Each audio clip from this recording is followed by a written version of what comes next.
ایک شخص آیا امام صادق علیہ السلام کی خدمت میں،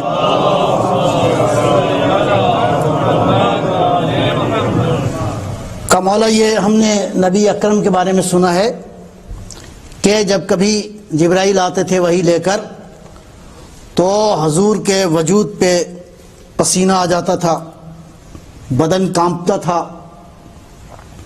بعض اوقات اگر کسی سواری پہ ہوتے تھے تو وہ سواری بیٹھ جاتی تھی، بعض اوقات جب وحی نازل ہوتی تھی تو زمین جو ہے وہ اندر دھنس جاتی تھی۔ تو کیا جب بھی جبرائیل آتے تھے ایسا ہوتا تھا؟ تو معصوم فرمائے، مسکرائے، فرمایا نہیں ایسا نہیں ہوتا تھا۔ تو کہا یہ کیا ہے؟ تو روایت کے الفاظ یہ ہیں، کان جبرائیل اذا اتی النبی صلی اللہ علیہ وآلہ وسلم قعد بین یدیہ کقعدۃ العبد۔ جبرائیل معمولی نہیں، جبرائیل یعنی اس کائنات کی سب سے بڑی طاقت، یہ فرشتوں کا بھی استاد ہے، یعنی طاقتوں کا طاقت ہے۔ تو جبرائیل علیہ السلام کا آنا، جب کبھی بھی جبرائیل آتے تھے، جب کبھی بھی آتے تھے، اور جبرائیل تاریخ کہتی ہے چند ہزار بار آئے، اور اگر چند ہزار بار کو 23 سال پہ آپ تقسیم کریں تو لگتا ہے روزانہ جبرائیل ہوتے تھے وہیں پہ، ٹھیک؟ تو جبرائیل جب بھی آتے تھے پیغمبر کی بارگاہ میں، قعد بین یدیہ کقعدۃ العبد، حضور کی بارگاہ میں اس طرح بیٹھتے تھے جیسے غلام آقا کی بارگاہ میں۔ جی تو فرزند پیغمبر، یہ جو کیفیت ہم نے سنی ہے، احادیث و روایات میں موجود ہے، اس کیفیت کو کیسے آپ بیان فرمائیں گے؟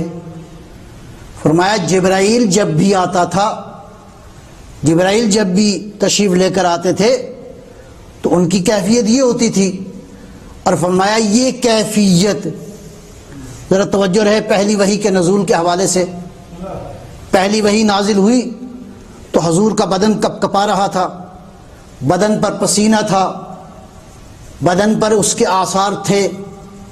گھر تشریف لائے تو جناب خدیجہ نے استقبال فرماتے ہوئے فرمایا، عرض کیا یا رسول اللہ، یا محمد، آج آپ کے وجود پر خاص نور دیکھ رہی ہوں۔ یہ نور کسی اور کو نظر نہیں آیا، خدیجہ کو نظر آیا، اس لیے کہ کون سی طاقت چاہیے؟ یہ وہی طاقت چاہیے جس کو آپ حدیث قصہ میں پڑھتے ہیں، انی اشم عندک راحۃ، برائے خوشنودی محمد وآل محمد صلوات۔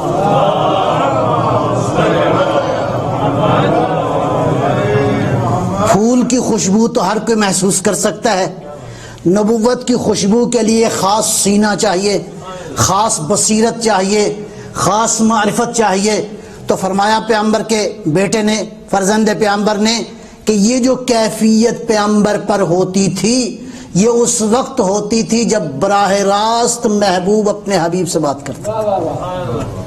تو جب براہ راست خداوند عالم اپنے حبیب سے گفتگو کرتا تھا تو یہ کیفیت تو طبیعی ہے، پھر تو ہونا ہی چاہیے۔ جب خالق مخلوق سے گفتگو کر رہا ہو، یہ تو نبی اکرم کا وجود اطہر ہے جو براہ راست بات کر رہا ہے، ورنہ موسیٰ کو بھی انڈائریکٹ گفتگو کری اور وہ بھی محسوس، اور وہ بھی موسیٰ برداشت نہ کر سکے، موسیٰ بے ہوش ہو گئے۔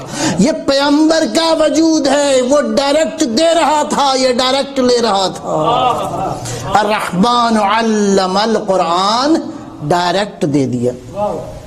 اگرچہ جبرائیل کا آنا بھی قابل انکار نہیں ہے، جبرائیل علیہ السلام کا آنا، وحی کا نزول، وہ اپنی جگہ پر موجود ہے۔